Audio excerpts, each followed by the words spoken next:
हेमंत शर्मा ने झारखंड में घुसपैठ को लेकर सीएम हेमंत सोरेन को घेरा। बोले जेएमएम सरकार से झारखंड की जनता त्रस्त है, बीजेपी की सरकार बनने पर घुसपैठियों को करेंगे बाहर।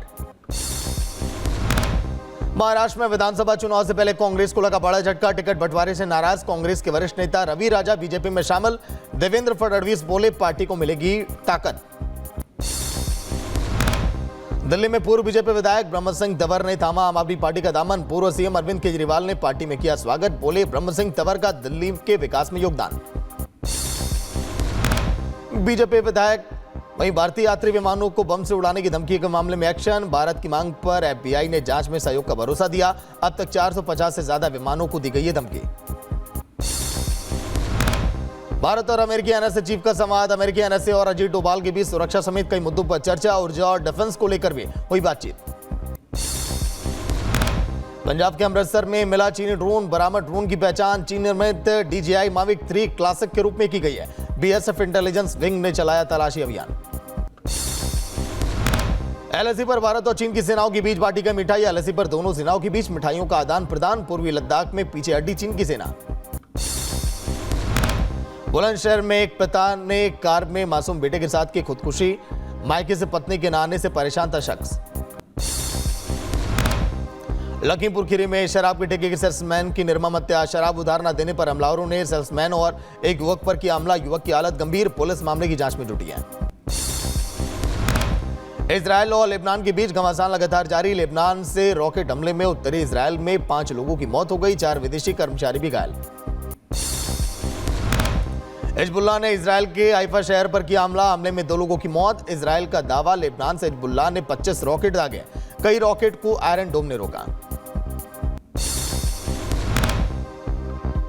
लेबनान पर इजरायली सेना का हमला लगातार जारी। लेबनान के बंदरगाह शहर टायर को निशाना बनाया गया। हमले से पहले इजरायली सेना ने इलाकों को खाली करने की दी थी चेतावनी। सीरिया पर भी बरसे इजरायली रॉकेट। सीरिया के सैन्य ठिकानों पर कई हवाई हमले किए गए। आईडीएफ ने बड़ी साजिश को नाकाम करने का किया दावा। मिस्र के बॉर्डर से ड्रोन के जरिए इजरायल में की जा रही हथियारों की तस्करी। इजरायली इलाके में घुसे ड्रोन को मार गिराया गया।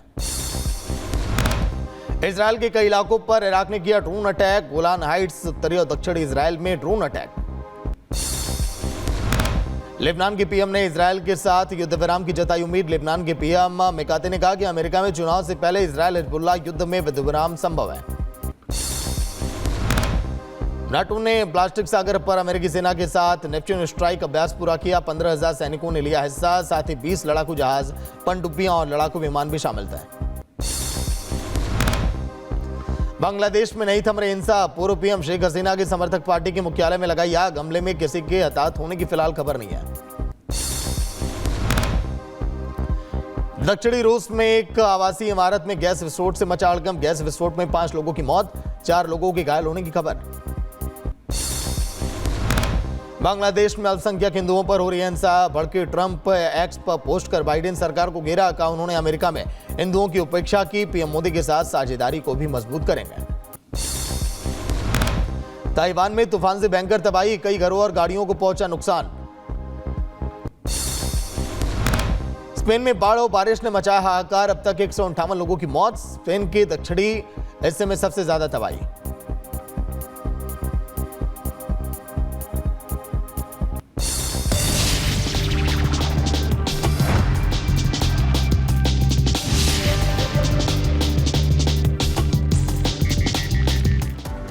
लेकिन सवाल अब यह है कि क्या पुतिन ने मोदी और जिनपिंग की बातचीत कराई है? क्या भारत चीन के समझौते में पुतिन की भूमिका भी अहम है? आखिर इसके अंदर की कहानी क्या है? रिपोर्ट आप देखिए।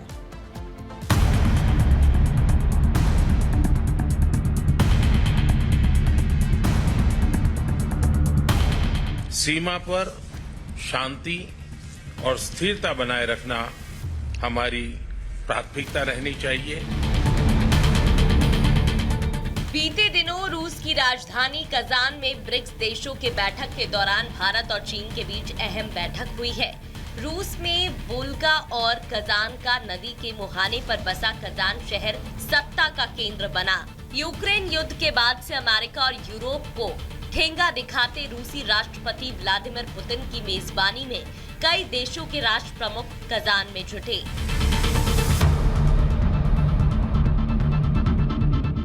लेकिन सबकी नजरें एशिया की दो बड़ी पावरफुल देश चीन और भारत पर टिकी थी। लेकिन 2020 में गलवान की घटना के बाद नरेंद्र मोदी और शी जिनपिंग का एक साथ एक छत के नीचे होना यकीनन बड़ी खबर थी। मगर अहम सवाल था कि 4 साल के टकराव और गतिरोध के बाद चीन के तेवर नरम कैसे पड़ गए। पीएम मोदी और जिनपिंग बातचीत की टेबल तक कैसे पहुंचे। इन सैन्य गतिरोध को सुलझाने में पुतिन की भूमिका क्या थी।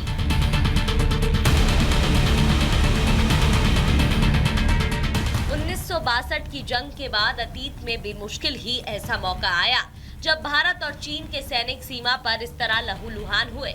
लेकिन 15 जून 2020 को गलवान घाटी पर जो कुछ हुआ उसने एशिया की इन दो महाशक्तियों के बीच की खाई को और गहरा कर दिया। हालांकि इस बीच दोनों देशों के बीच लगातार सैन्य और राजनयिक स्तर पर बातचीत होती रही, लेकिन समस्याएं जस की तस बनी रही।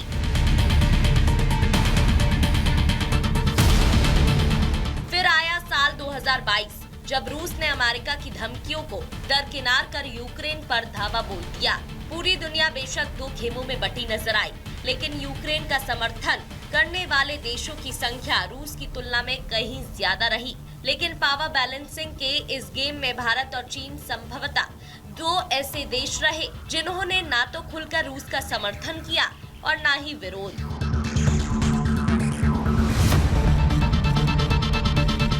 ये वो समय था जब अमेरिका और तमाम यूरोपीय देश रूस पर एक के बाद एक प्रतिबंध लगाते जा रहे थे।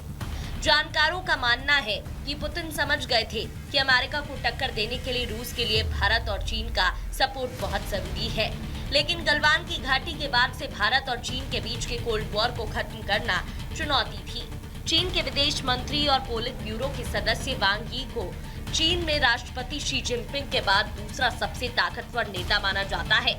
इस साल जुलाई में कजाकिस्तान में शंघाई सहयोग संगठन की बैठक से अलग विदेश मंत्री जयशंकर ने चीन के विदेश मंत्री वांग यी से मुलाकात की। मुद्दा LAC सैन्य गतिरोध को सुलझाना था।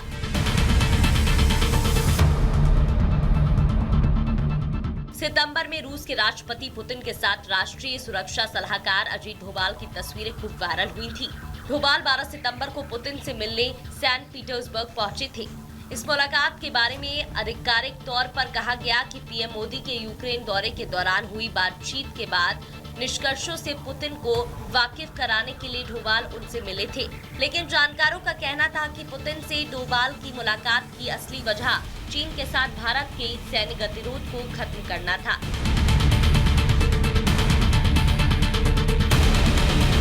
लेकिन भारत और चीन के बीच हुए इस एग्रीमेंट में पुतिन की कितनी बड़ी भूमिका थी, इसका अंदाजा इसी से लगाया जा सकता है कि 12 सितंबर को जब NAC अजीत डोभाल ने पुतिन से मुलाकात की थी, उसके ठीक बाद चीन के विदेश मंत्री वांग यी भी पुतिन से मिले थे। बंद कमरे के अंदर दो देशों के प्रतिनिधियों से पुतिन की मुलाकात का एजेंडा बाहर नहीं आ पाया था।